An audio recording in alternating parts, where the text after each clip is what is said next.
It has taken longer than you thought it would. That is not a failure of faith.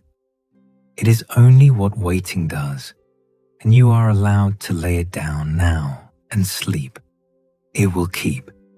It does not need you watching it tonight. If something is still unanswered for you, name it only to God in the quiet.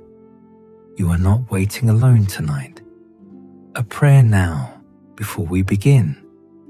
Lord of the long promise, you have not mislaid a single thing that has been asked of you. Hold the one who is listening. Take the counting away from them tonight. Let them sleep now in the middle of the waiting, and let that sleep itself be an act of trust. Hear now the 130th Psalm, the prayer of those who watch for morning. Out of the depths have I cried unto thee, O Lord. Lord, hear my voice. Let thine ears be attentive to the voice of my supplications. If thou, Lord, shouldest mark iniquities, O Lord, who shall stand? But there is forgiveness with thee, that thou mayest be feared. I wait for the Lord, my soul doth wait, and in his word do I hope. My soul waiteth for the Lord more than they that watch for the morning. I say, more than they that watch for the morning. Let Israel hope in the Lord. For with the Lord there is mercy, and with him is plenteous redemption, and he shall redeem Israel from all his iniquities. There is a kind of waiting that stops asking to be understood and only wants to be said out loud. So say it quietly, here, where no one but God is listening. Say how long. You do not need better words than the ones you already have, the tired ones, the ones you have prayed so many nights they hardly feel like sentences anymore. Say how long, and let that be a whole prayer, complete in itself, needing nothing added to it. You may have imagined once that real faith meant never asking this question. It does not. The question is older than your asking it. It has been prayed in the dark by people whose names you know, in words very close to the words you would use tonight if you finally let yourself. Somewhere in you, there may be a quiet rule that says a good and faithful person would not still be asking how long this many nights in. That rule was never handed down by God. It was handed down by exhaustion, pretending to be conviction. There's no ledger being kept against you for the asking. There's no patience score you are failing by still wanting to know tonight why this has taken so long. Bring the whole weight of it, unfiltered, the way you would bring something heavy you have been carrying since morning, and finally set it down in the room with you. You do not have to arrange it into something more spiritual sounding first. It is already a prayer exactly as it is, unpolished, tired, honest. Consider too that the asking itself has never once been the obstacle. Whatever has delayed the thing you are waiting for, it was never your asking that slowed it. Asking has never been the problem in this story, so you are free to keep asking tonight and tomorrow night, without believing that the asking itself is what stands between you and the answer. And underneath the question, even before it is answered, there is a place to rest your eyes. Not an explanation, not a timeline, simply a place to rest, while the question stays open a little longer, because it is allowed to stay open. Tiredness does not require resolution first. It only requires permission, and that permission has already been given. Think for a moment about the way a musician returns to the same scale, morning after morning, long after it was first learned well enough to move on from. Anyone glancing in from outside might assume something has stalled, that the player is stuck on something too simple for where they ought to be by now. But anyone who has actually spent years with an instrument knows the truth runs the other way. The scale was never the sign of a failure to progress. It is the plain, ordinary motion that everything more difficult later gets built on top of. Saying how long, night after night, in nearly the same handful of words, is closer to that scale than to a prayer that has broken down. You have not stopped moving forward. You are laying down one more time, the same simple line the rest of what you believe will eventually rest on. Some nights, the words come out flatter than others, less felt, almost recited rather than truly prayed. And it is worth being honest about that tonight. Instead of pretending every prayer arrives with the same warmth behind it, a tired hand can still play the right notes. The notes do not become wrong because the hand playing them is worn out. What is being asked of you is not a fresh burst of feeling to prove the prayer is sincere. It is only the plain willingness to return to the same true thing again, in whatever condition you happen to be in tonight, rather than manufacturing a more convincing version of it for the occasion. There's usually someone else present in this picture too, if you follow it a little further. A teacher who assigned the scale in the first place is not frustrated by the students' return to it night after night. They expect it and they welcome it because they can see from further along in the process than the student can exactly what this plain repetition is quietly accomplishing in a set of hands that cannot yet feel their own progress. You may not be able to detect what tonight's tired, familiar prayer is forming in you. That does not mean nothing is being formed. It only means you are standing too close to your own hands to see it yet. So let tonight's version be exactly what it is, worn and familiar and not especially inspired, and let that be entirely sufficient. Say it again in the same plain words as always, and let the saying of it one more time be the whole of what is asked of you before sleep.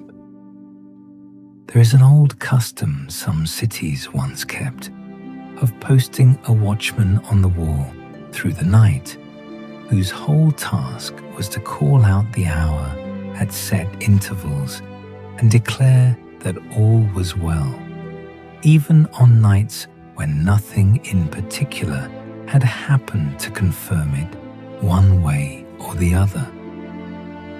He did not wait for proof of safety before calling it out. He called it out because it was his appointed hour to call it, and the town below slept easier for hearing the same steady voice repeat the same steady words night after night, whether or not anything had visibly changed since the last time he spoke. You are permitted to be your own watchman tonight, calling out in your own plain words that it is still all right to rest, even though nothing about the actual situation has changed since yesterday's calling out. The watchman's words were never a report on new information. They were a faithful repetition of an old, settled trust, offered again at the appointed hour, because the appointed hour had come around again, not because anything new had arrived to justify it. There is no shame in your own voice sounding, some nights, exactly like it sounded the night before and the night before that. That repetition was never a sign the watchman had run out of things to say. It was the whole point of posting him there in the first place, a steady voice returning to the same plain words so that a tired town could sleep without having to stay alert for news themselves. So let your own asking tonight be one more call from the wall, unremarkable, familiar, entirely sufficient, spoken not because something new has happened, but because it is, once again, the hour to say it. How long wilt thou forget me, O Lord? Forever. How long wilt thou hide thy face from me? How long shall I take counsel in my soul, having sorrow in my heart daily? How long shall mine enemy be exalted over me? Consider and hear me, O Lord my God. Lighten mine eyes, lest I sleep the sleep of death, lest mine enemies say, I have prevailed against him, and those that trouble me rejoice when I am moved. But I have trusted in thy mercy. My heart shall rejoice in thy salvation. I will sing unto the Lord, because he hath dealt bountifully with me. Therefore I will look unto the Lord. I will wait for the God of my salvation. My God will hear me. Long before there were psalms sung about the waiting, there was a man given a single sentence in the middle of the night, and then nothing else for years. No update, no sign along the ordinary way that the sentence was still true. Just the sentence and the years holding it, with nothing outward to show for the holding. That is worth sitting with for a moment tonight, because it is closer to your own night than the stories that resolve quickly. The word came once, in a vision, in the dark, and then the ordinary days simply resumed around him as if nothing had been said at all.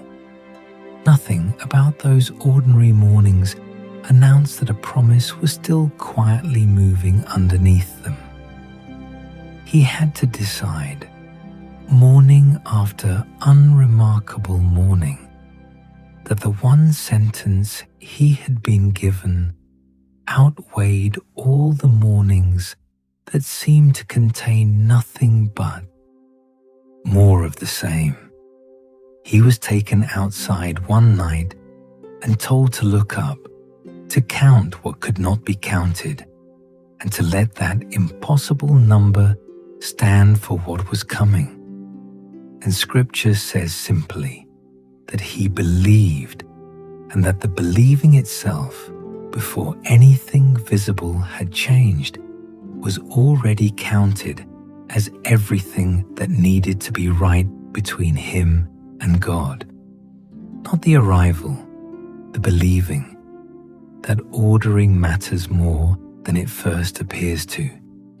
You are given something too, at some point, whether it came as a verse that stopped you mid-sentence, or a conviction that would not leave no matter how you tried to talk yourself out of it, or a quiet certainty in a hard season that this was not the end of your particular story.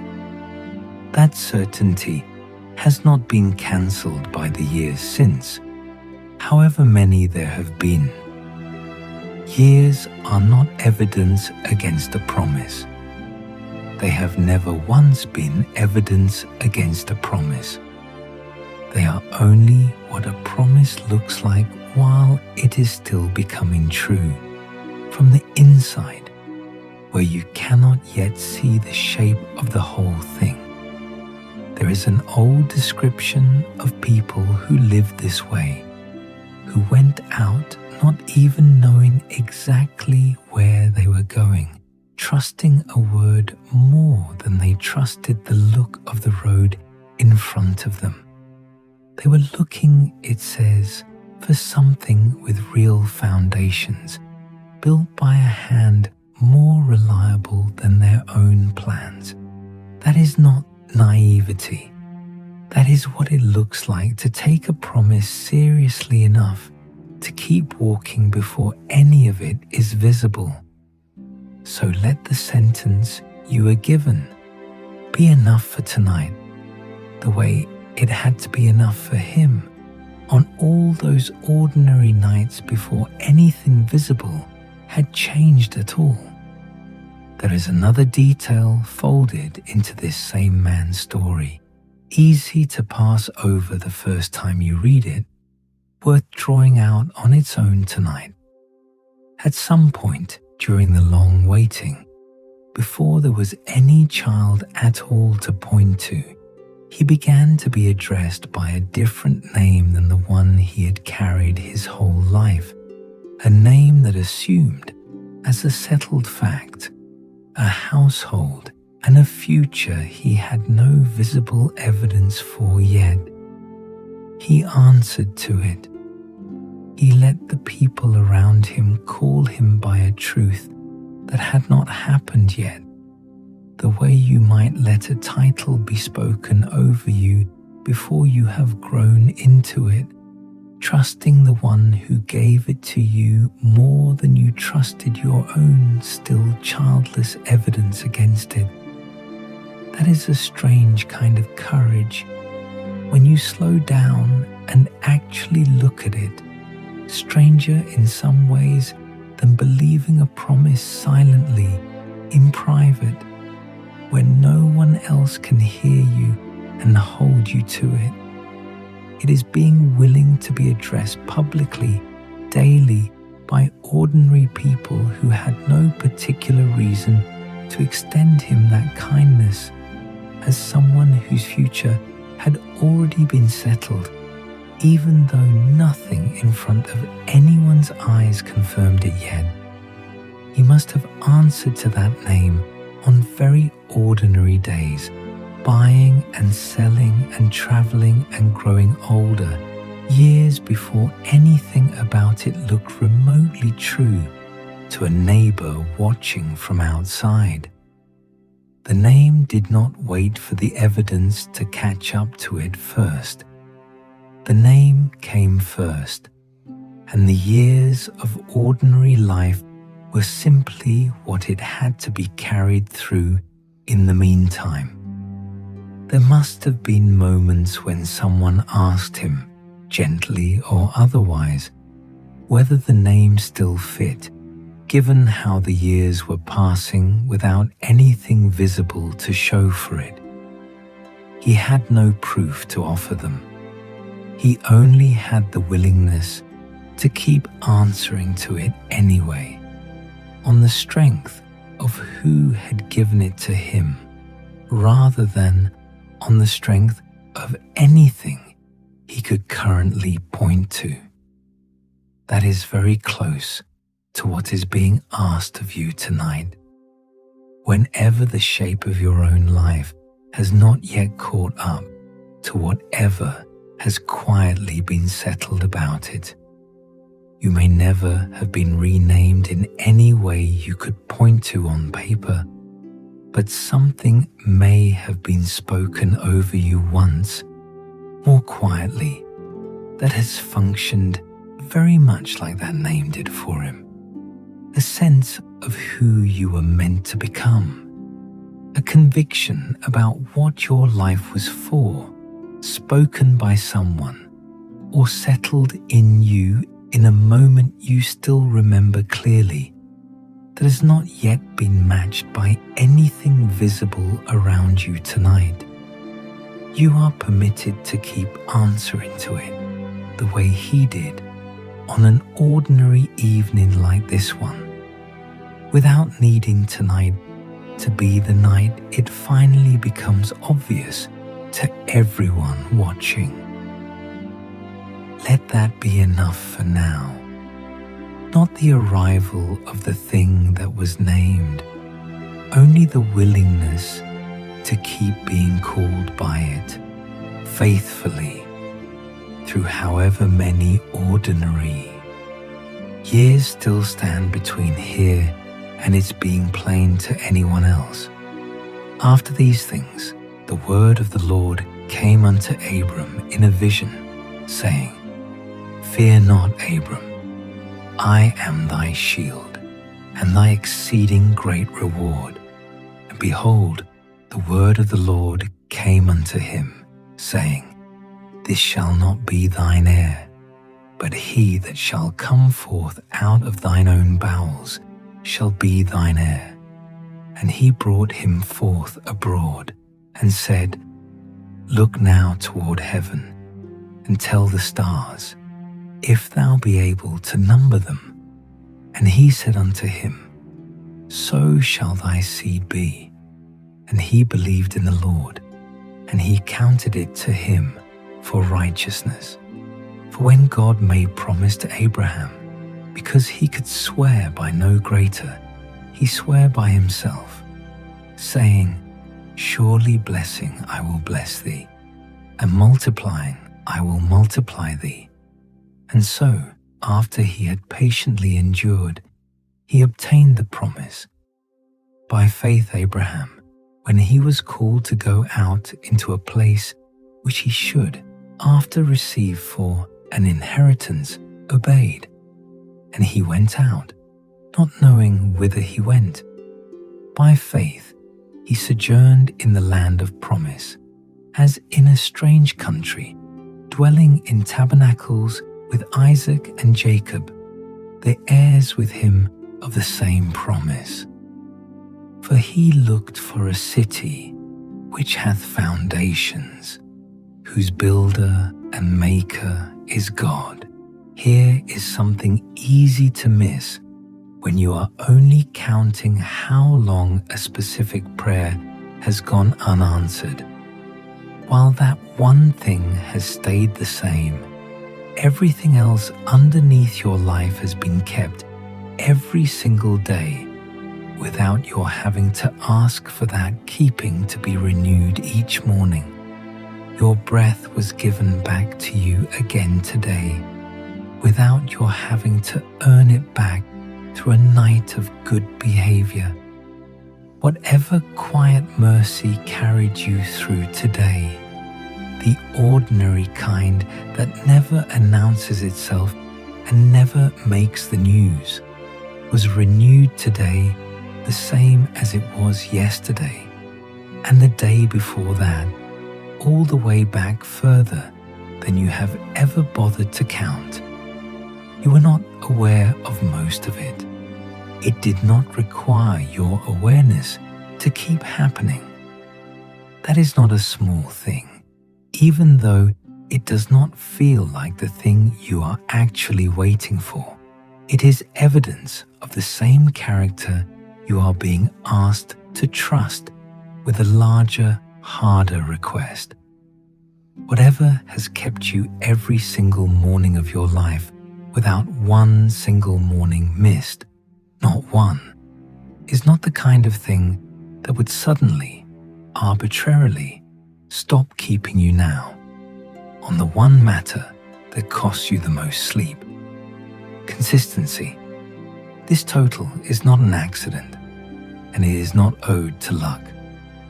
There is a way of living where you notice only the one closed door and walk past every open one without a glance.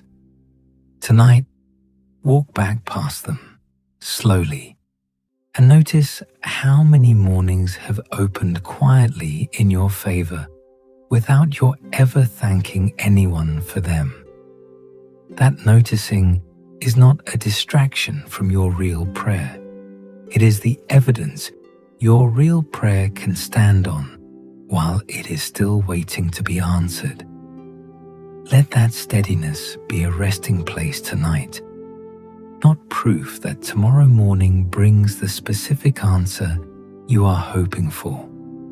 Proof that the one you are waiting on has never once, not one single morning in your whole life, failed to be faithful in the meantime, in all the smaller ways you stopped noticing because they never stopped happening. Consider too how something as plain as a meal has quietly kept arriving in your life day after day without your having to renegotiate its arrival each morning through some fresh act of persuasion. You did not have to convince anyone yesterday to feed you again today. It simply happened again, the way it happened the day before, laid quietly in front of you whether or not you felt especially grateful for it at the time, whether or not you paused long enough to notice it had happened at all. There's something worth resting in about a provision that does not require your gratitude to keep functioning. You have gone through entire seasons distracted, worried, half asleep to your own life, and the meal still came. The ordinary needs of an ordinary day were still met around you quietly by a steadiness that was never contingent on your remembering to be thankful for it first. That steadiness is not a small, forgettable kindness set alongside the one large thing you are actually waiting on. It is the same character working at a smaller scale, in plain view the whole time, if you had thought to look closely. Notice too that you are never asked to earn tomorrow's share by proving today's waiting had been worthwhile. Some nights you have gone to bed discouraged, half convinced the whole matter had been forgotten, and the next morning the meal was there exactly the same, unaffected by how discouraged you had been the night before. Your discouragement never once cancelled it. Your better nights never once increased it. It has simply kept arriving at the same steady measure, regardless of what kind of night you had just come through. Somewhere in you, there may be a quiet assumption that the small, steady mercies and the one large, unresolved request belong to two different categories entirely, as though the first proved nothing about the second.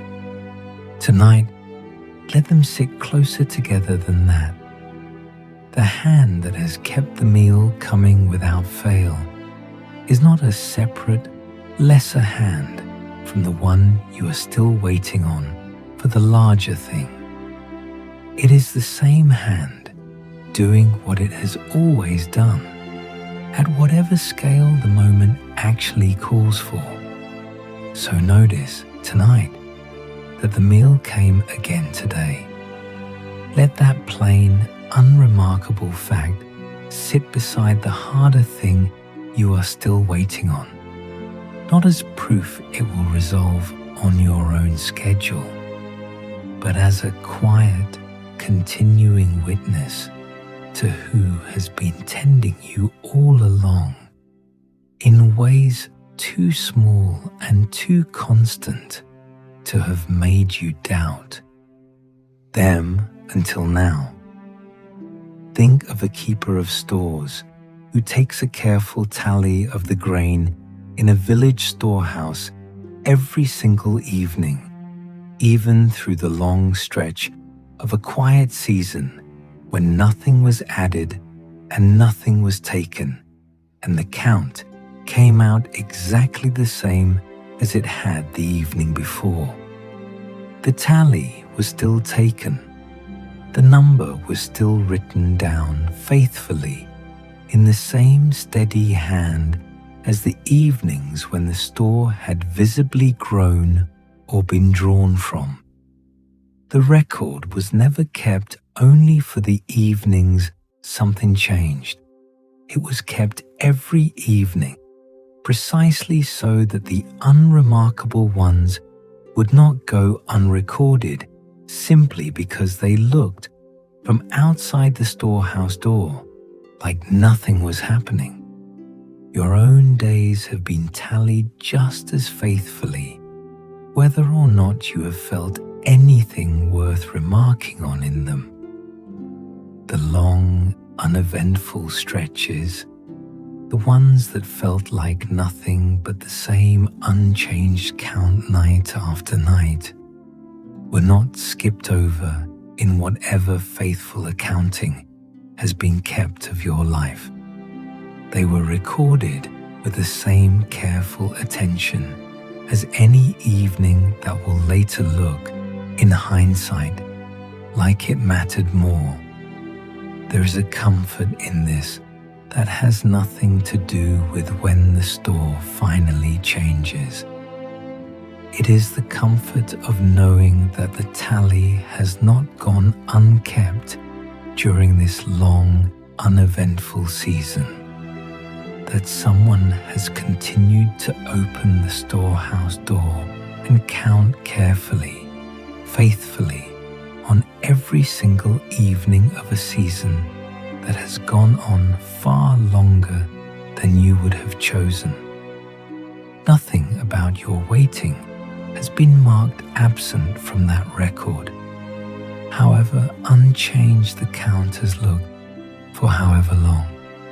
It is of the Lord's mercies that we are not consumed, because His compassions fail not. They are new every morning. Great is thy faithfulness. The Lord is my portion, saith my soul. Therefore will I hope in Him. The Lord is good unto them that wait for Him, to the soul that seeketh Him. It is good that a man should both hope and quietly wait for the salvation of the Lord. There's a particular exhaustion that comes from waiting, different from the tiredness of a long day at work. It is the tiredness of watching a door for a long time without looking away.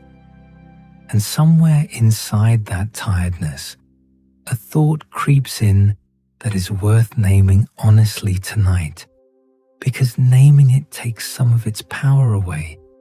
The fear that God Himself might be tired of hearing about this, tired of the same request, brought again in almost the same words, one more time.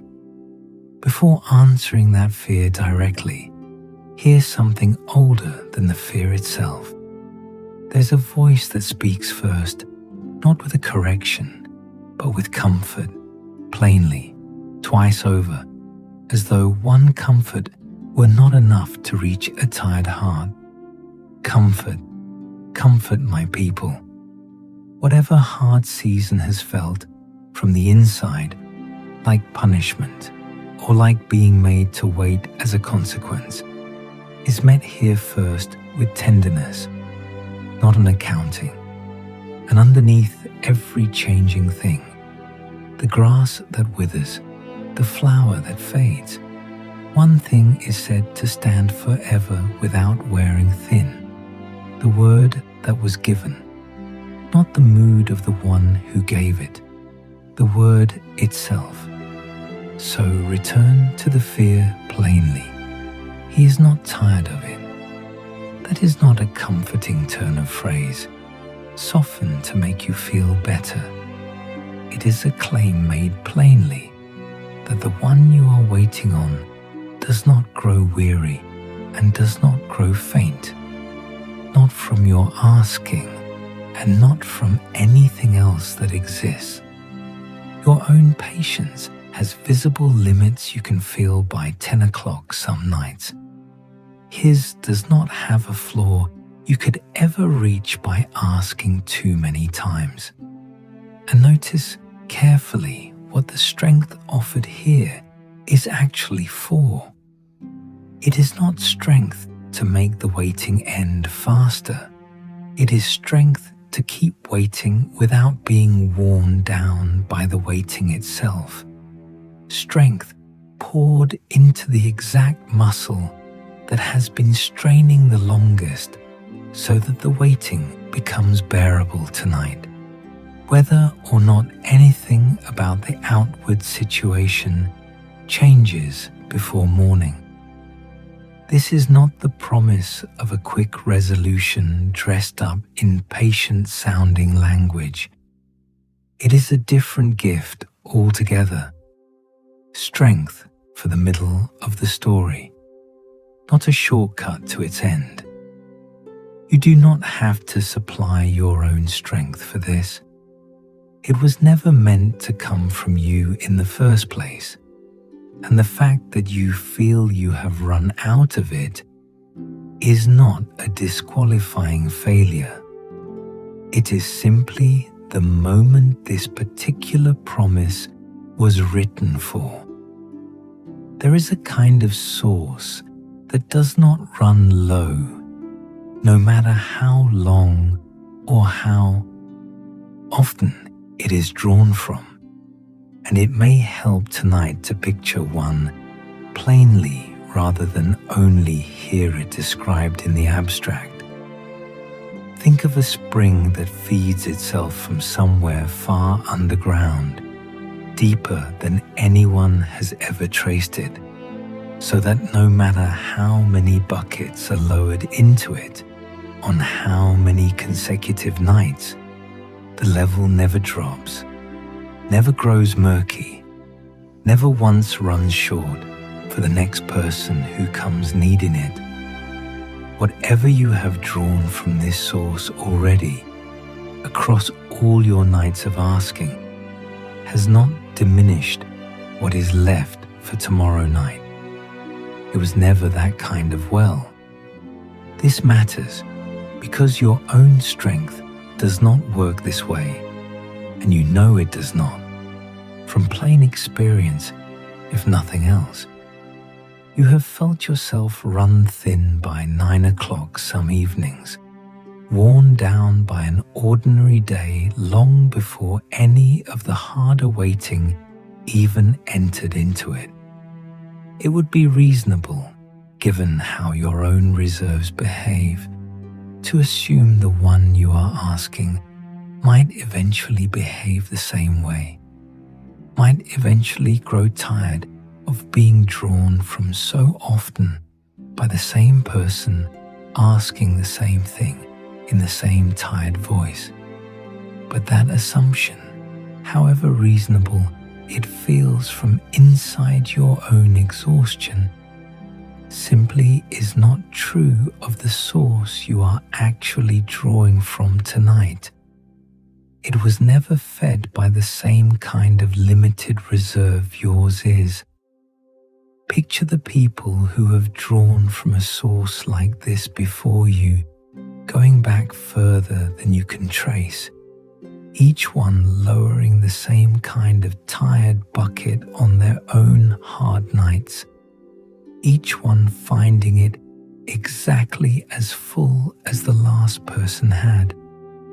You are not the first to come to it worn out, and you will not be the last, and none of that long line of need has ever once lowered what was actually available underneath. A source this deep does not get shared out in smaller and smaller portions the more people come needing it. It simply meets whoever arrives, however many arrive, however often they have to come back. You are not asked to locate the bottom of this source before you trust it. No one has ever found the bottom of it, and searching for one is not a requirement for drawing from it honestly tonight. You are only asked to keep lowering the same tired bucket one more night into a source that has never yet come back to you empty. However many nights in a row you have needed it, the depth you cannot measure is not a reason for doubt. It is the very thing that makes it safe to keep drawing from, night after night, without fear of finally being the one who empties it. Comfort ye, my people, saith your God. The grass withereth, the flower fadeth, but the word of our God shall stand forever. Hast thou not known? Hast thou not heard that the everlasting God, the Lord, the Creator of the ends of the earth, fainteth not, neither is weary? There is no searching of his understanding. He giveth power to the faint, and to them that have no might he increaseth strength. Even the youths shall faint and be weary, and the young men shall utterly fall. But they that wait upon the Lord shall renew their strength. They shall mount up with wings as eagles. They shall run and not be weary, and they shall walk and not faint. It helps sometimes to hear how someone else's long wait was later described, once it was safely behind them, rather than while they were still living inside it. Because the language people use afterward tells you something true about what the waiting actually was underneath, in ways it is nearly impossible to see while you are still in the middle of it. One man, looking back on a season he had once described as a horrible pit, a place of miry clay where his feet could find no solid ground at all, did not describe his own long waiting as failure, or as a lapse in faith, or as something to be embarrassed about later. He called it patience. He said simply and without drama that he had waited patiently, and that in that very waiting, before anything visible had changed, God had already inclined towards him and was already listening to every word. That is worth turning over slowly tonight. The listening did not begin the moment the pit finally ended.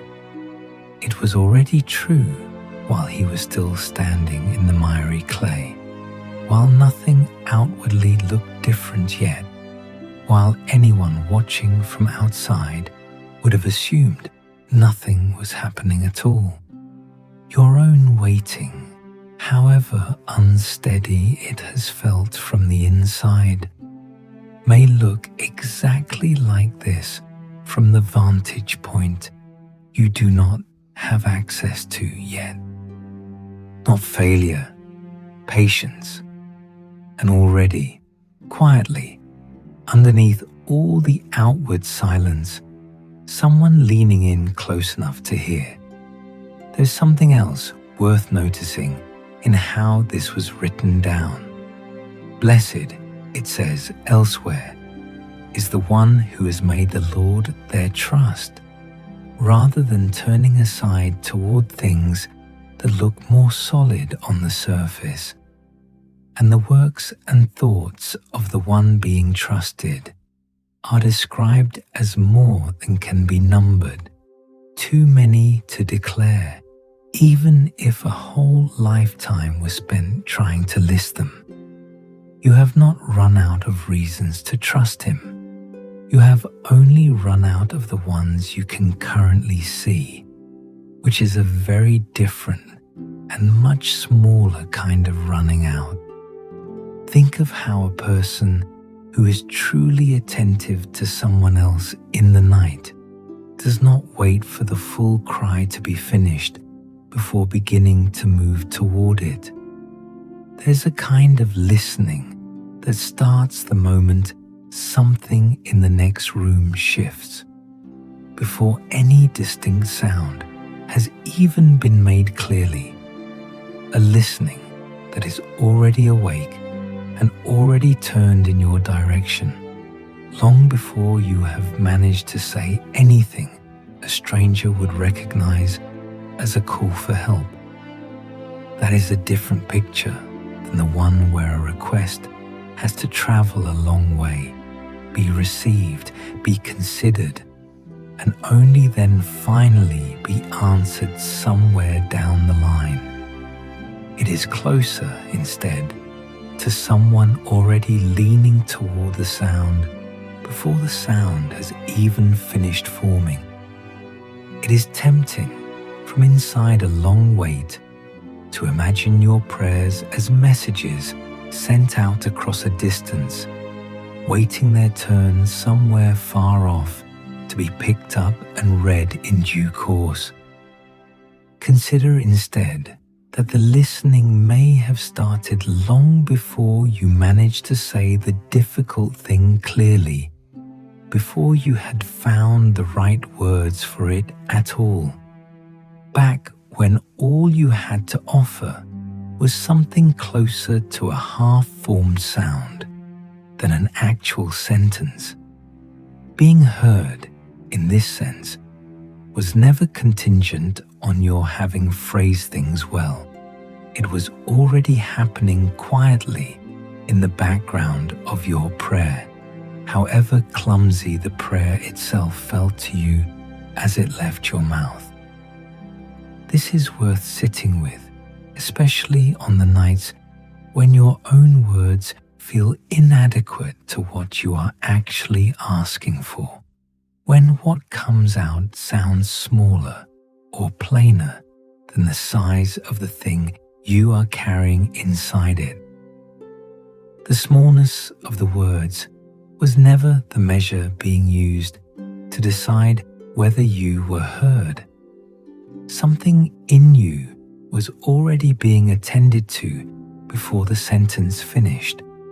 The way attention in a quiet house turns toward the smallest, half-formed sound long before it grows into a clear call for help.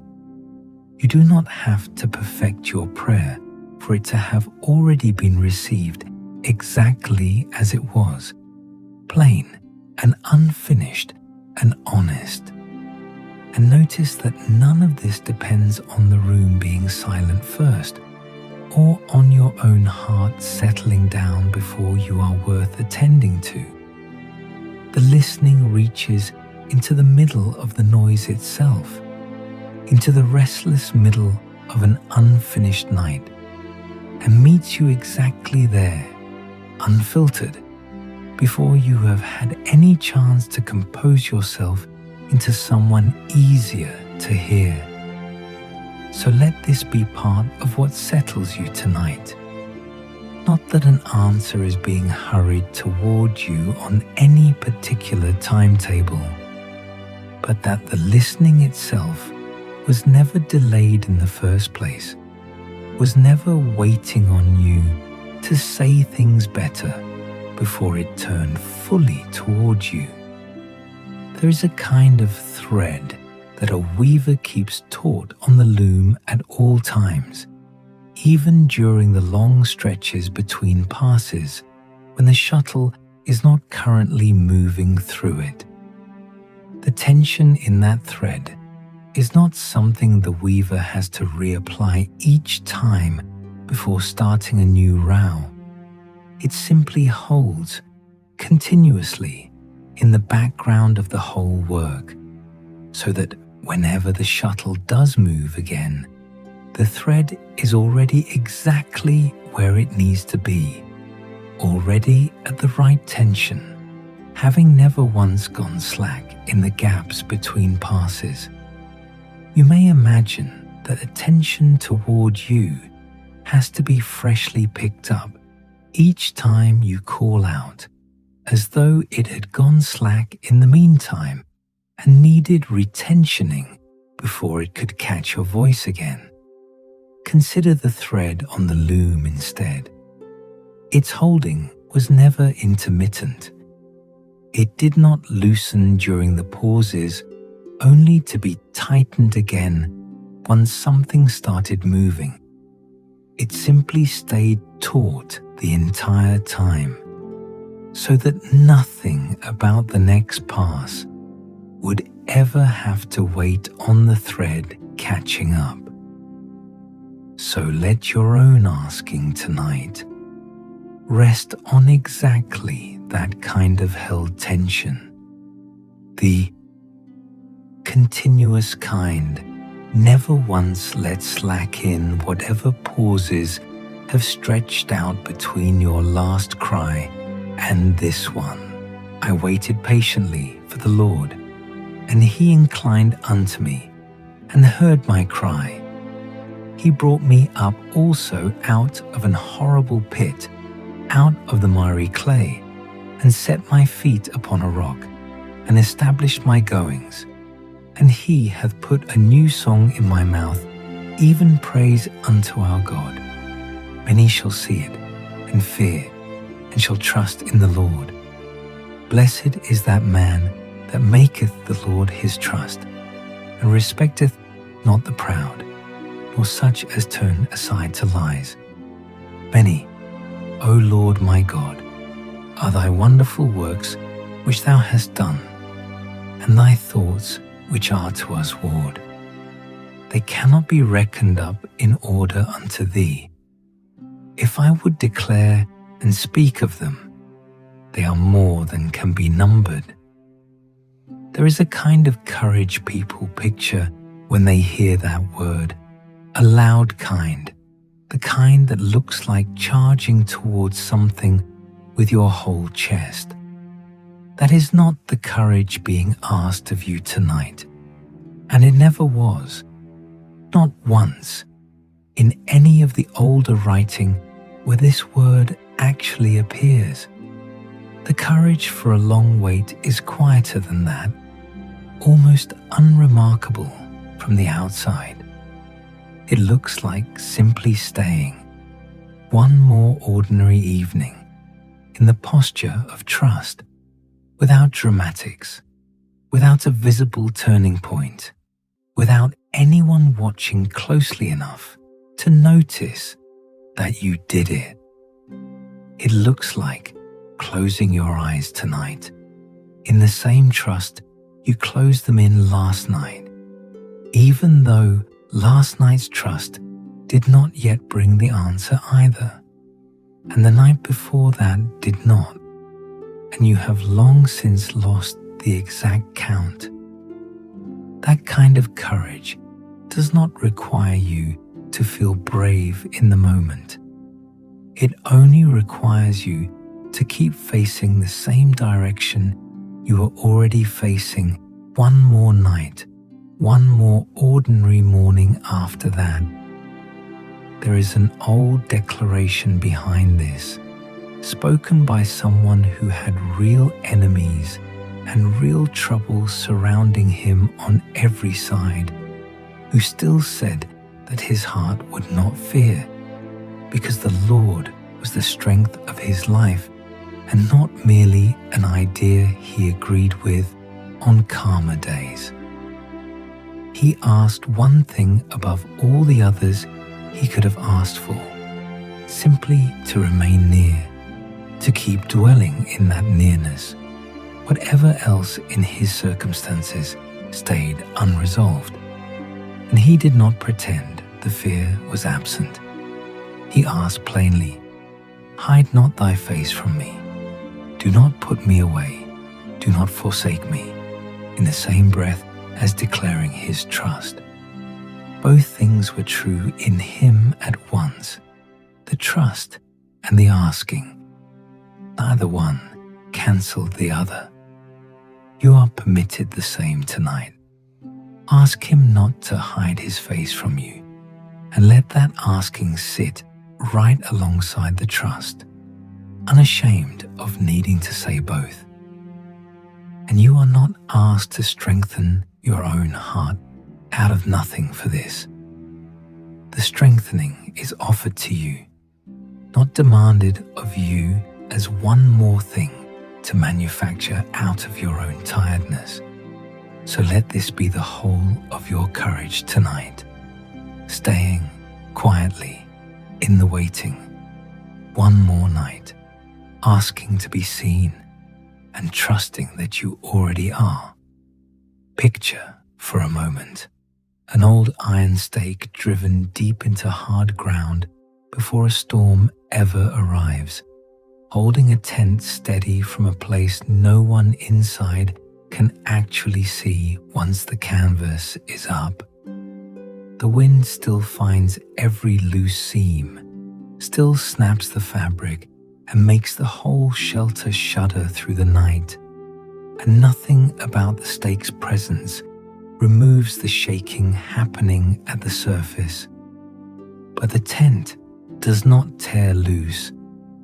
Whatever the canvas is experiencing above ground, something fixed and unseen beneath it is doing exactly what it was driven there to do, whether or not anyone lying inside can feel it holding at any given moment.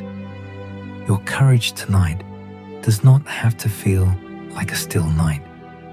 It is allowed to feel like lying awake under canvas that is still shuddering, still uncertain, still very much aware of the wind, while something you cannot see or verify directly holds the whole shelter from underneath.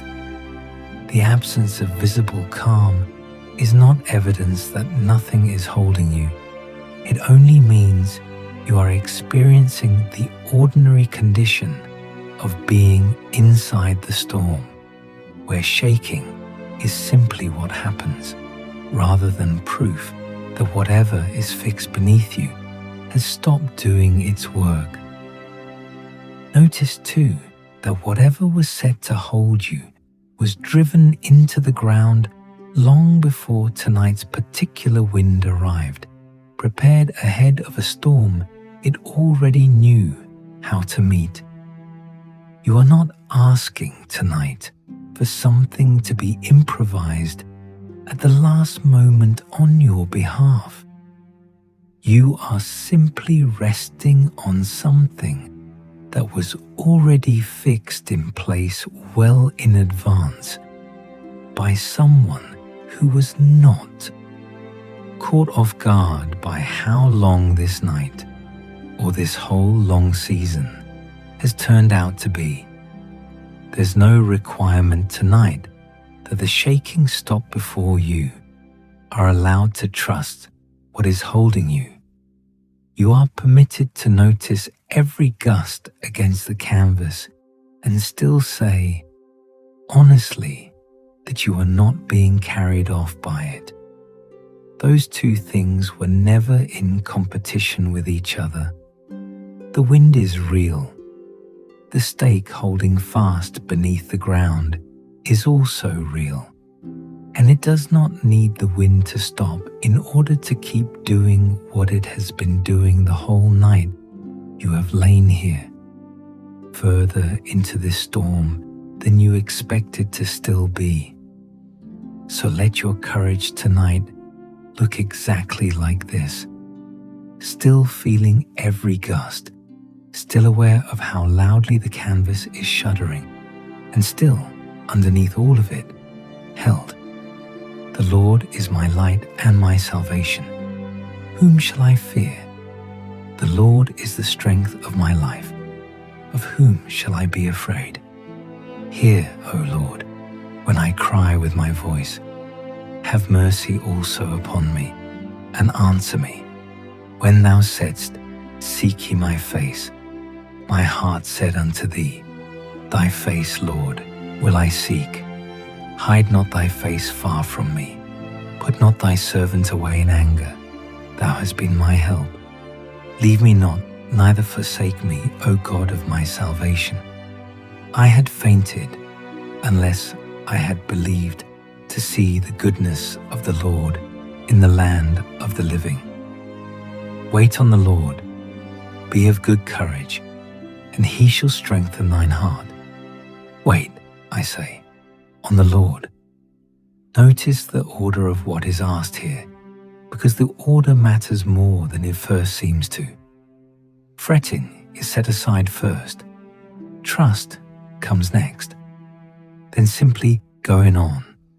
The ordinary going on of an ordinary life, doing the next good and quiet thing in front of you. And only after all of that, further down the passage, almost as an afterthought, does rest finally appear, as though it were the easiest instruction here rather than the hardest one. Rest, in this sense, is not the reward you receive once the waiting is finally over and the whole matter is settled. It is not something you earn by waiting well enough or patiently enough or for long enough to deserve it. It is simply the instruction offered to you exactly as you are tonight. Mid-wait, nothing resolved, nothing changed since yesterday. Rest in the Lord does not mean rest once this is behind you. It means rest now, tonight, while it plainly is not. There is a warning tucked gently into this passage too, easy to walk past without noticing. Do not fret over the apparent ease of people whose lives look, from where you sit, uncomplicated by any of this. Their ease is not a scoreboard, and it is not a measurement of how carefully or how well God is treating you by comparison. It never was one. Whatever they have or have not had to wait for is their road, walked at their pace in their own dark. Your waiting is not a demotion beneath theirs. It is simply your particular road, walked at night toward a destination that has already been decided, even though you cannot see it yet. There is a further promise beneath the surface here that grows this rest into something sturdier than a passing feeling. Those who wait upon the Lord, it says, without qualifying that waiting as short or easy, will inherit the land, will delight themselves in an abundance of peace that outlasts whatever passing advantage the impatient seem to have. The wicked and their apparent head start are described as temporary, like grass, like a green herb that withers quickly, while the meek, the ones who did not force anything, are the ones left standing in the field afterward.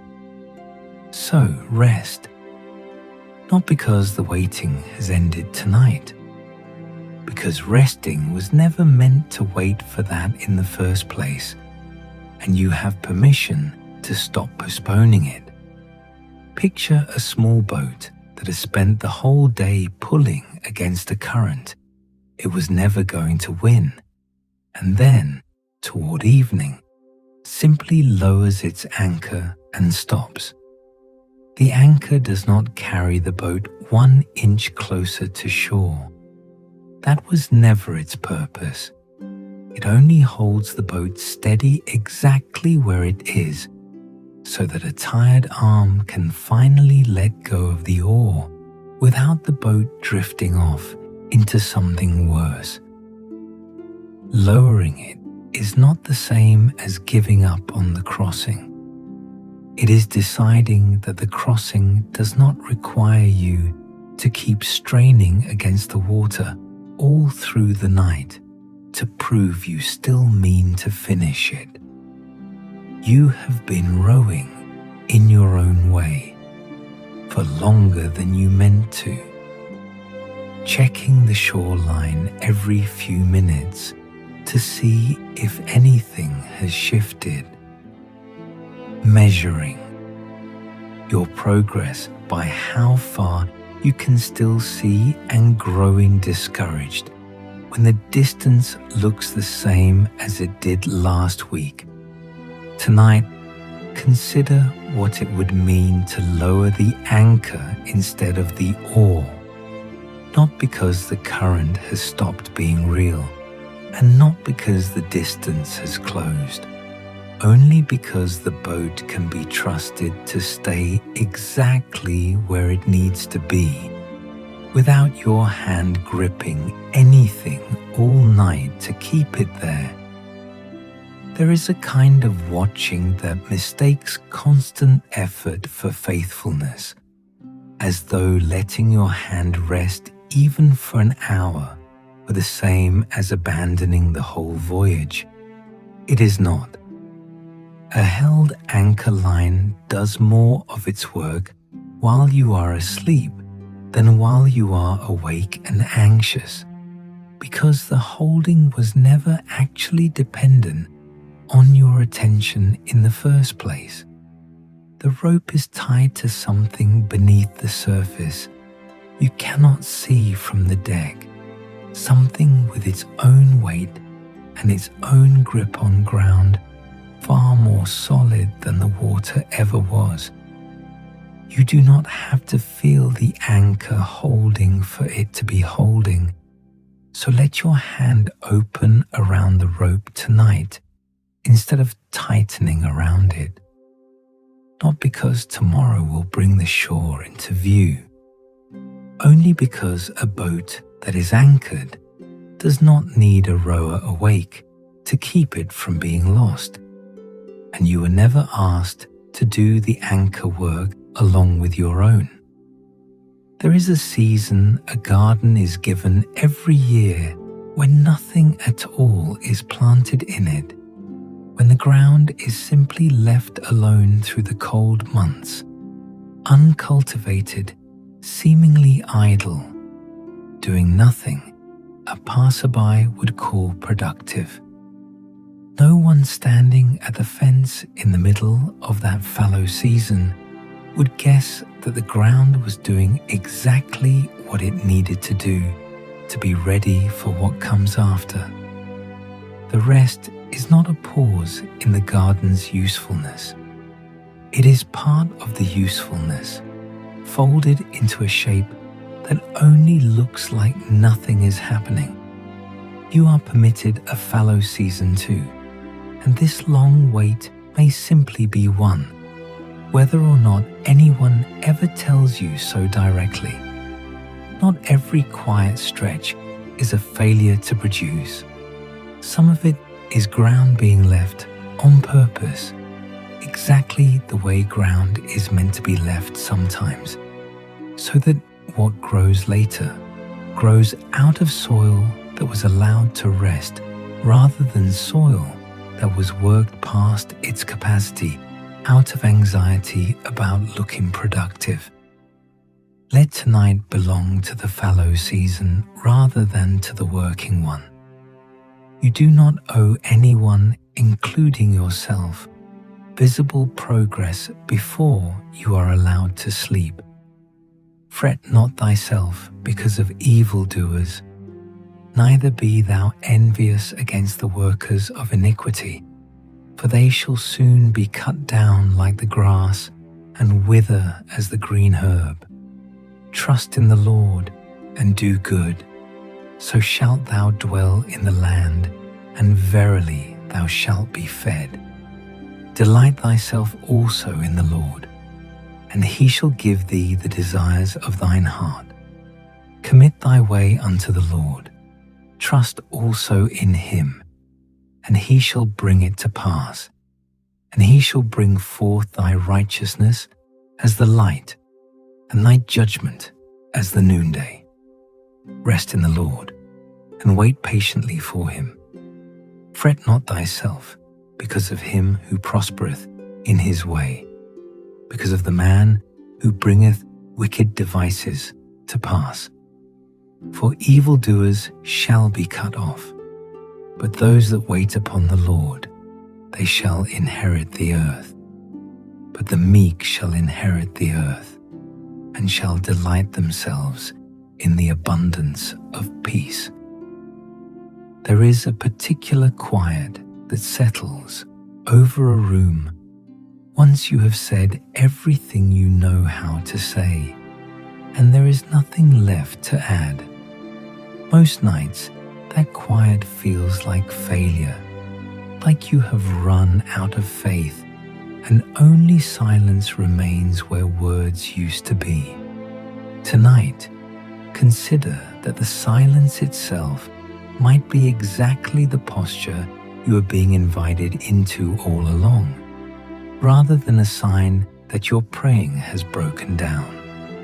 Wait thou only upon God, only, not upon an answer arriving by a certain hour you have privately set for it, not upon your own explanation for why this has taken so long finally making sense to you, not even upon feeling better first before you allow yourself to rest, only upon Him, which means the waiting itself, wordless and unresolved as it stands right now, tonight, is already a completed act of trust, not an unfinished one, still waiting to become real.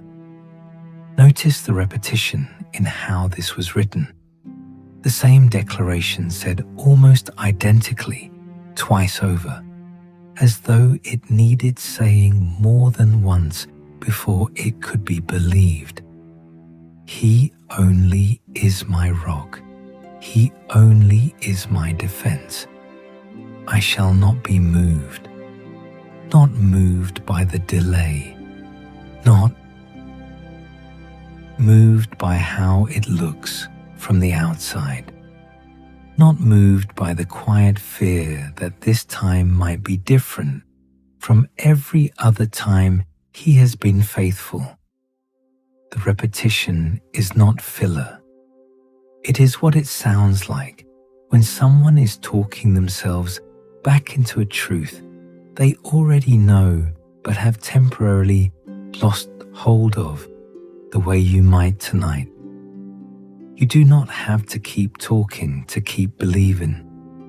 You are allowed to simply be quiet in this room, in this bed, and let that quiet be the whole of tonight's prayer.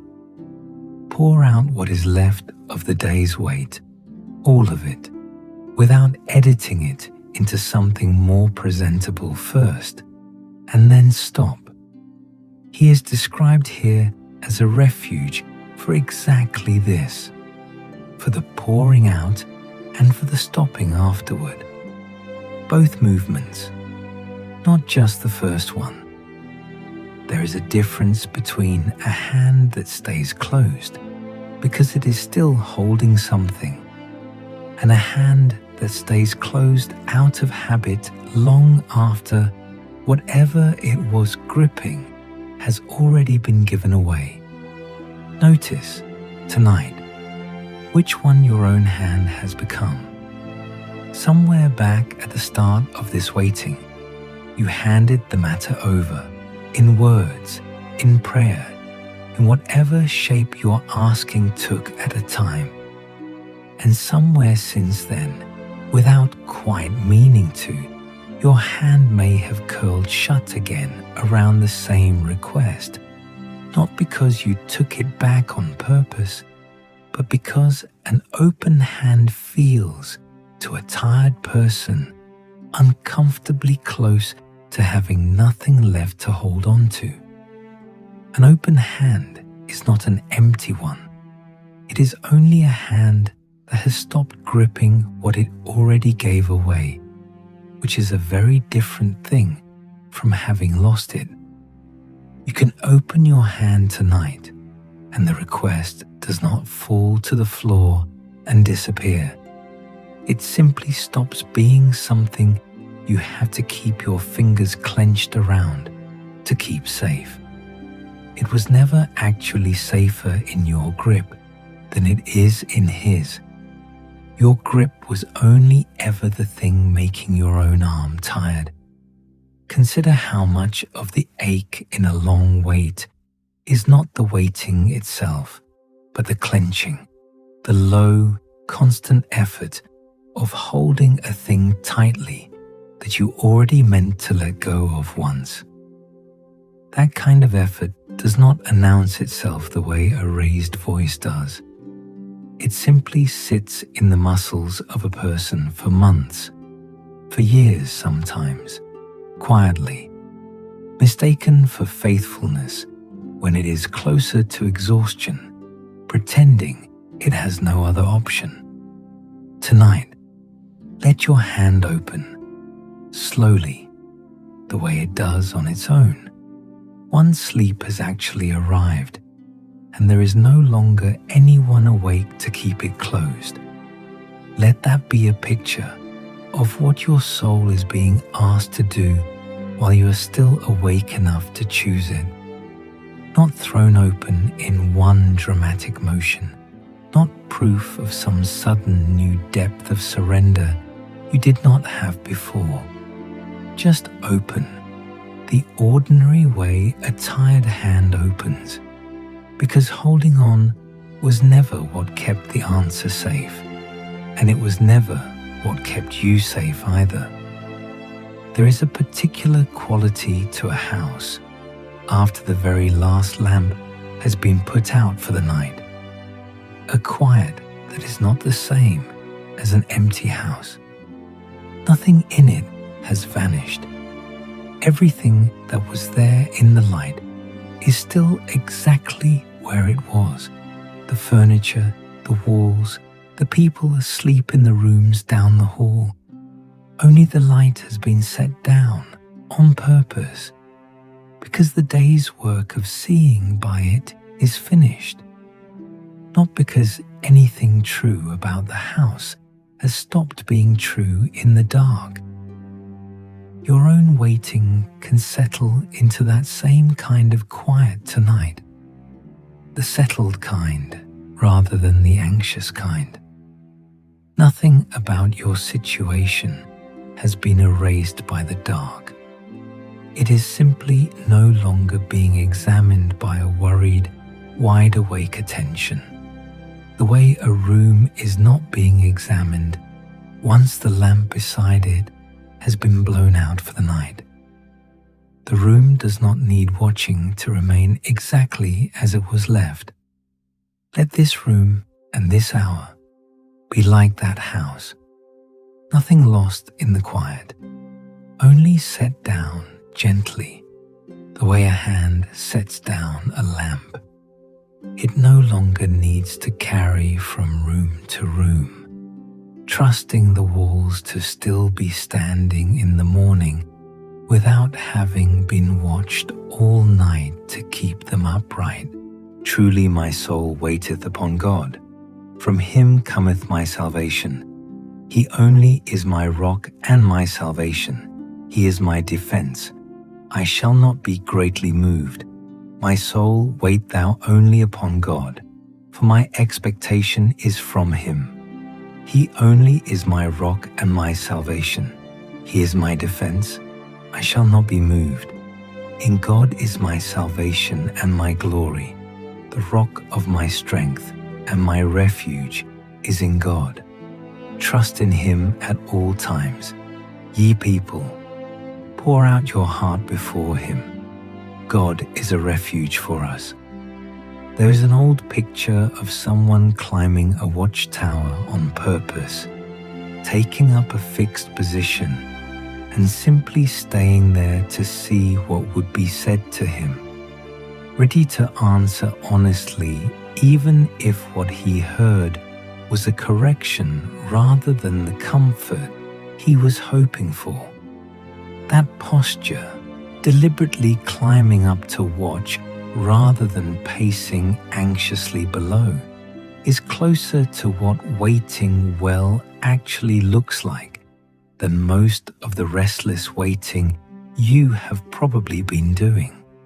And there is a difference between being told an answer is near and being told an answer is appointed. And it is worth feeling that difference carefully tonight, because they are not the same comfort, even though they can sound similar at first. Near is a claim about timing, and timing is exactly the thing that has already disappointed you in this particular matter more than once. Appointed is a different kind of claim altogether. It says that whatever you are waiting for already has a place fixed for it, already belongs somewhere on a timeline that is not blank or abandoned or forgotten, even though that place has not yet been reached, and no one has told you, and no one owes you an explanation for how far off it still is from where you stand tonight. You are not asked tonight to guess how close that appointed time might be, and you are not failing by being unable to guess it. You are asked only to trust that it has been set deliberately by someone who does not lose track of appointments the way people do, and to let the not knowing be all right for one more night. The waiting for it is itself the instruction being given to you right now, not a delay to be endured until the real instruction finally begins somewhere further down the road. There's also an old, simple word about what it looks like to actually live inside an unresolved appointment like this one. The just shall live by his faith, not by his certainty about the date, not by his ability to predict the hour, by faith, which is precisely the thing you still have available to you tonight, fully, completely, with nothing about tonight's uncertainty diminishing it in the slightest. So hold this loosely and let it be enough for tonight. Appointed, not abandoned. Set, even while it stays unseen. Worth climbing the tower for, and worth coming back down from it to sleep.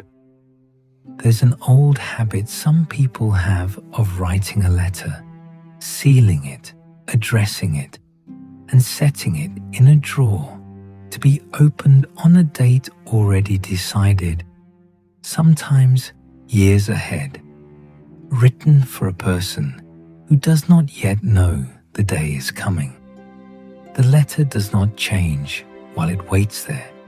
It does not fade or lose its meaning or become less true for having sat unopened through so many ordinary weeks. It is simply waiting for its date, fully finished, fully true, long before the envelope is ever opened. Think of whatever you are waiting for as something like that letter, already written, already sealed, already addressed specifically to you and to no one else, for a day that has already been fixed, even though it has not been disclosed to you in advance. You are not waiting for something to be decided still. You are waiting for a drawer to be opened that has, in truth, already been closed around something finished. It can feel, in the middle of a long wait, as though delay must mean uncertainty, as though the very fact that something has not yet arrived is proof that it has not yet been settled either. But a sealed letter sitting in a drawer for many more years is no less finished on the day it is finally opened than it was on the day it was written. The waiting changes nothing about what is inside it. It only changes how long you have had to trust that something real is actually there, sealed, addressed, and true before you were ever allowed to see it for yourself. You do not get to read ahead. That was never offered to you, and it is not being withheld out of unkindness.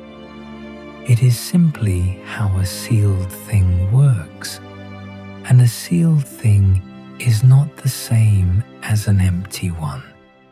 So let the drawer stay closed tonight without needing to check it, the way you would trust a letter you had already written yourself, addressed with care and set aside for exactly the day it was meant for. Not one day sooner, and not one day forgotten. I will stand upon my watch, and set me upon the tower, and will watch to see what he will say unto me, and what I shall answer when I am reproved. And the Lord answered me, and said, Write the vision, and make it plain upon tables, that he may run that readeth it.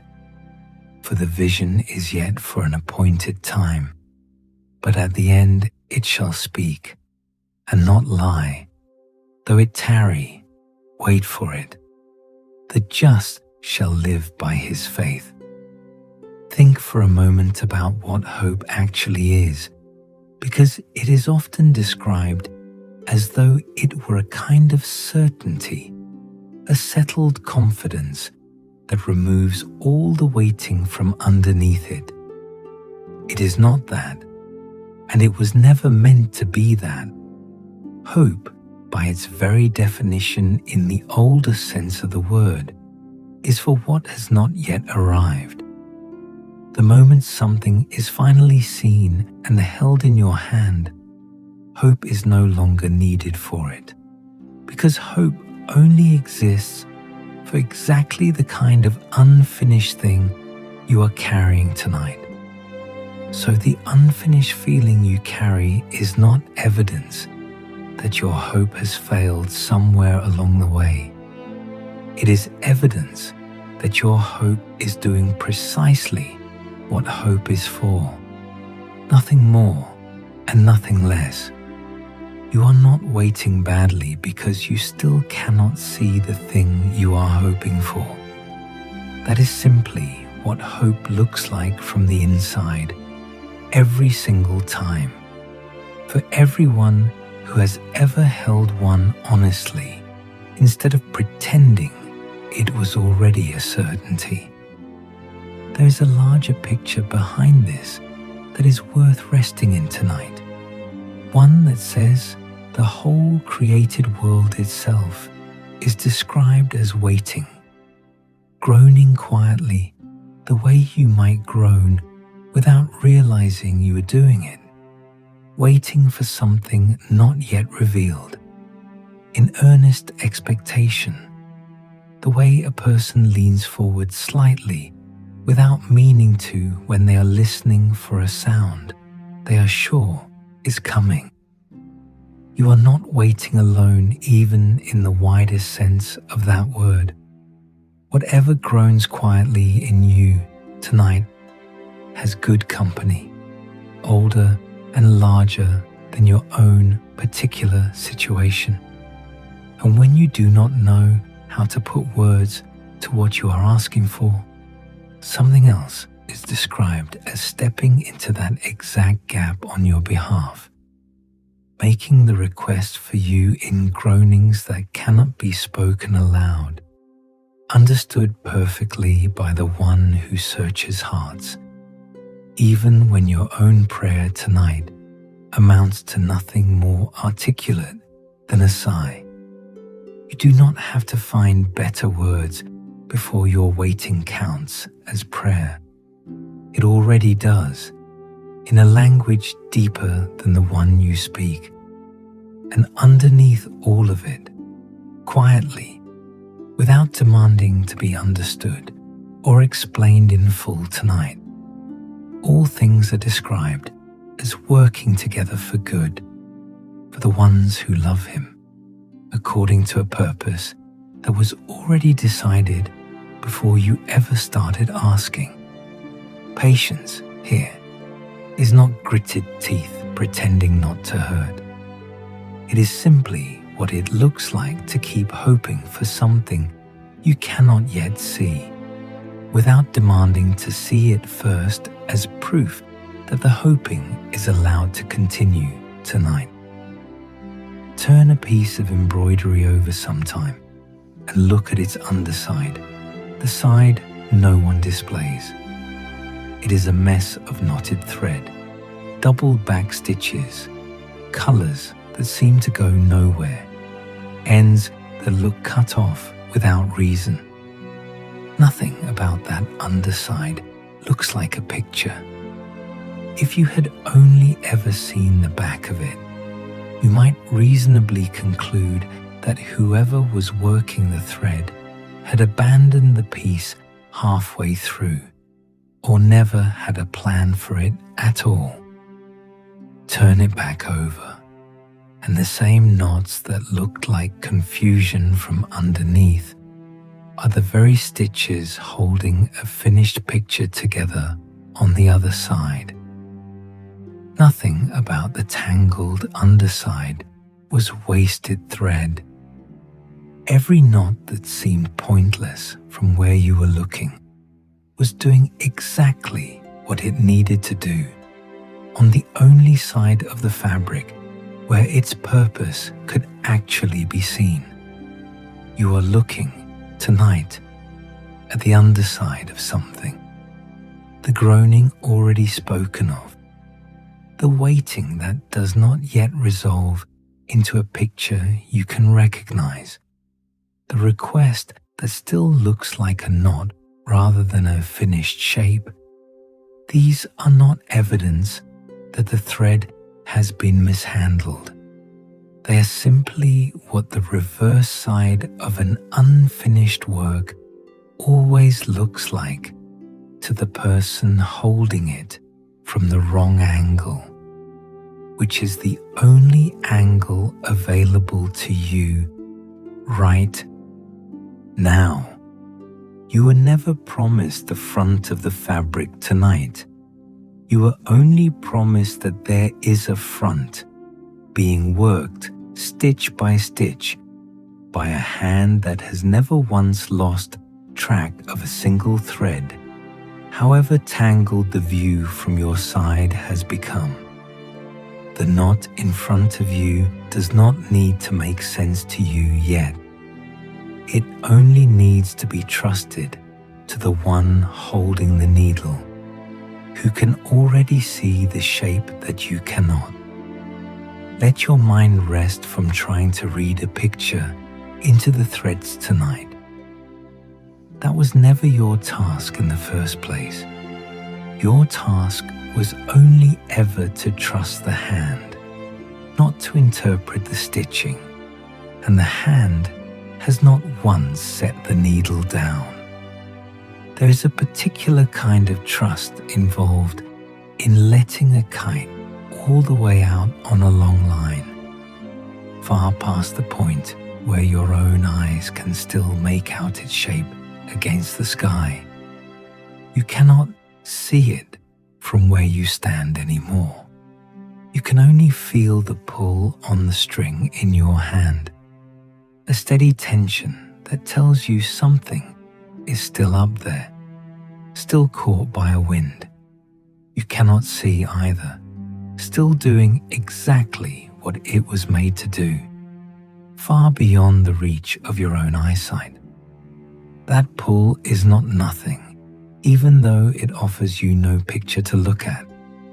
It is a different kind of evidence than sight, quieter, harder to point to, easy to dismiss on a night when you would rather have something you could actually see.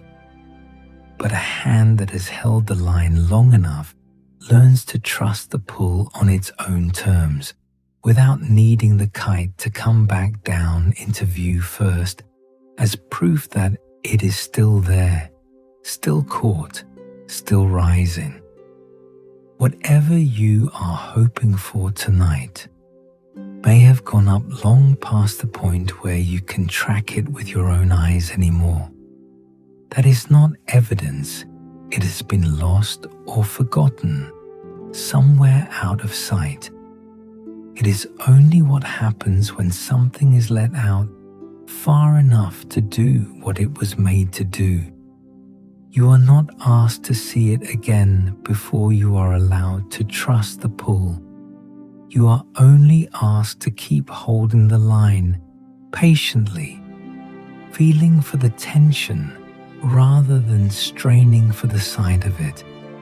For I reckon that the sufferings of this present time are not worthy to be compared with the glory which shall be revealed in us. For the earnest expectation of the creature waiteth for the manifestation of the sons of God. For we know that the whole creation groaneth and travaileth in pain together until now. And not only they, but ourselves also, which have the first fruits of the Spirit, even we ourselves groan within ourselves, waiting for the adoption, to wit, the redemption of our body. For we are saved by hope, but hope that is seen is not hope. For what a man seeth, why doth he yet hope for? But if we hope for that we see not, then do we with patience wait for it. Likewise, the Spirit also helpeth our infirmities. For we know not what we should pray for as we ought, but the Spirit itself maketh intercession for us with groanings which cannot be uttered. And he that searcheth the hearts knoweth what is the mind of the Spirit, because he maketh intercession for the saints according to the will of God. And we know that all things work together for good to them that love God, to them who are the called according to his purpose. There is a kind of clock you are keeping tonight that the one you are waiting on is simply not keeping in the same way.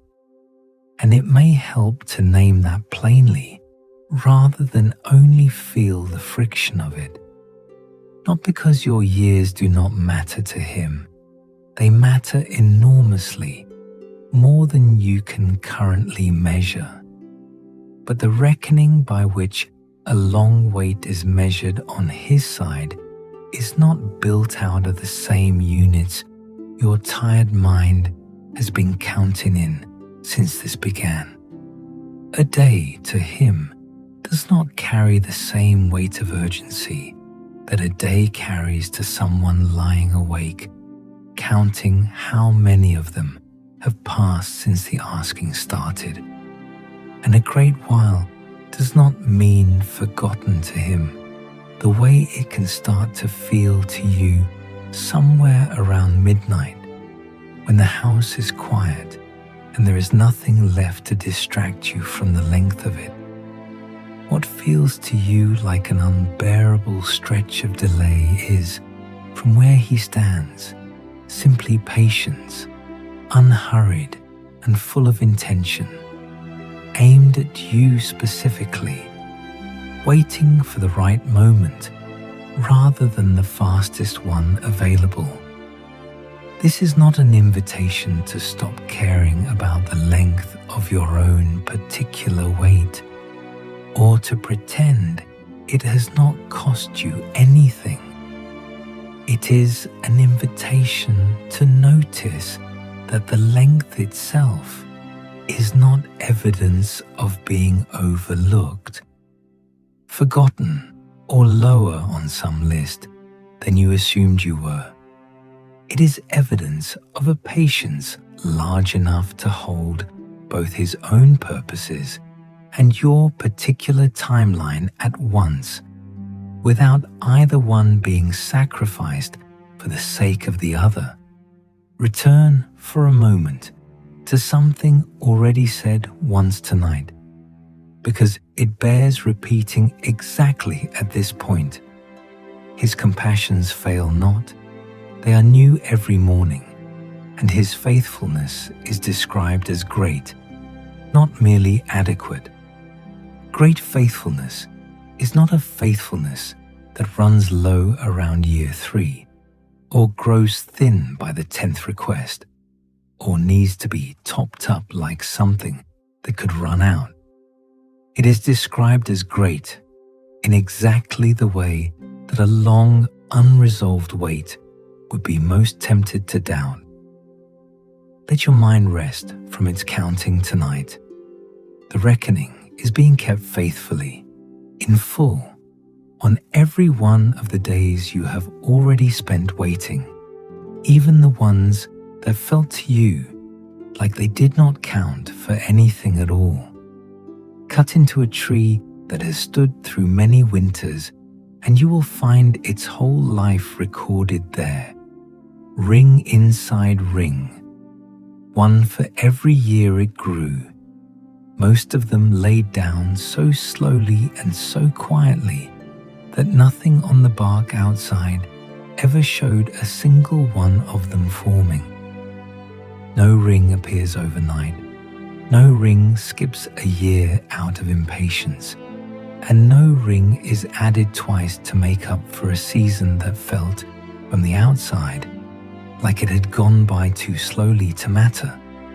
Each one is laid down exactly once in its own year, at exactly the pace growth actually happens, which is almost never the pace a person watching from outside the bark would have chosen. You cannot see your own rings forming. That is simply what it is to be the tree rather than the one who cuts it open later and counts. Whatever has been happening in you across this long wait, quietly, beneath whatever surface anyone else can see, has very likely been recorded far more faithfully than you currently believe. Not one season of it wasted, not one year skipped, for having felt at the time unbearably slow. There is a temptation in a wait this long to assume that only the visible years count, the ones where something changed that other people could also see and remark on. But a tree does not stop being shaped in the years no one measures it. Its whole strength, by the time it is finally cut, is made almost entirely of growth no one was present to witness while it was happening. The years that felt to you like nothing was occurring were very likely doing more of the actual work than the years that felt eventful. So let tonight be one more ring laid down quietly, without needing to be admired while it forms, without needing anyone, including you, to notice the exact moment it happened. It will still be there. It will still count. It is being recorded faithfully whether or not you are awake to watch it, and it does not require your watching in order to become real. Think of how the tide rises and falls along a shore every day of the year, governed the whole time by a moon that never once touches the water directly. No rope connects them. No visible mechanism links the pull in the sky to the exact moment the water begins to turn along a particular stretch of sand. And yet the water keeps its appointment precisely every single day at intervals that can be charted years in advance by people who understand the pull well enough, even though the two things involved never once come into direct contact with each other. Your life is being governed by something further off than you can always feel directly.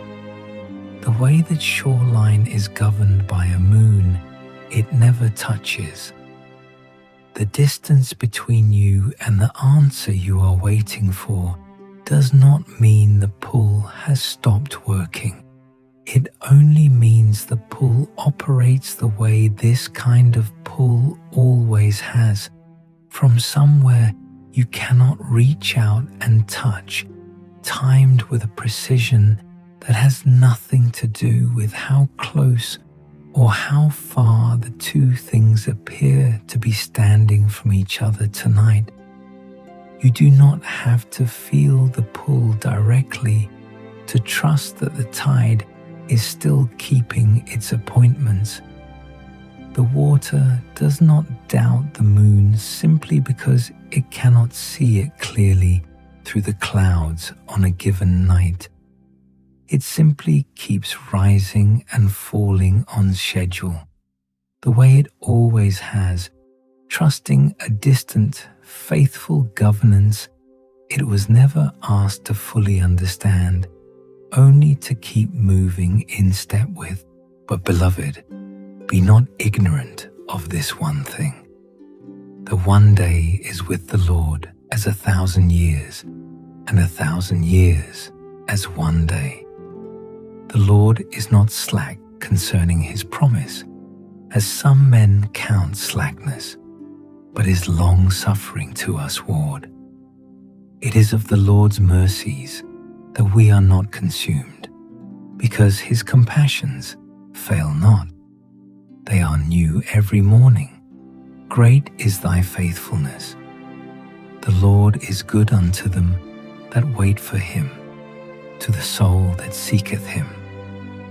There is an old picture in Scripture for exactly this kind of waiting, and it is worth letting it be the last image you carry into sleep tonight, because it is the stillest one there is, quieter even than the ones already spoken over you this evening. A farmer plants a field and then simply waits, not idly, arms folded, indifferent to what happens next, not anxiously either, checking the ground every hour for a change that has no business appearing yet. He waits with long patience, because he understands something about how growing things actually work, which is that they cannot be rushed by worry and will not be hurried along one single day sooner by anyone standing over them demanding to see visible progress tonight. The waiting itself is not separate from the growing. It is the shape the growing takes while it is still invisible under the surface, doing exactly what it needs to do in the dark, in its own time.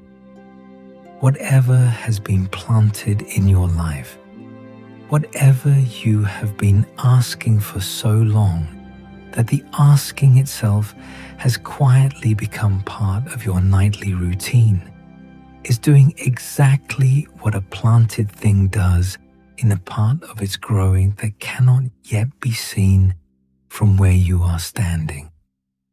This is not the same as nothing happening. It is the same as something happening quietly, underneath, in the dark, in exactly the kind of soil that cannot be rushed by anyone, however tired of waiting they have become.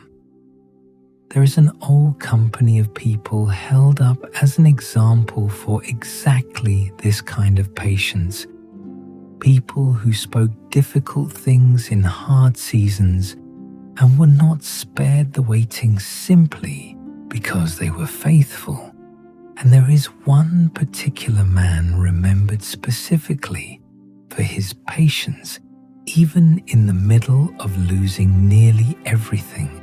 Remembered, not because his story resolved quickly, but because of what was seen at the very end of it, that the Lord is very pitiful and of tender mercy to precisely the kind of person who's been waiting the longest and has the least visible reason left to keep hoping.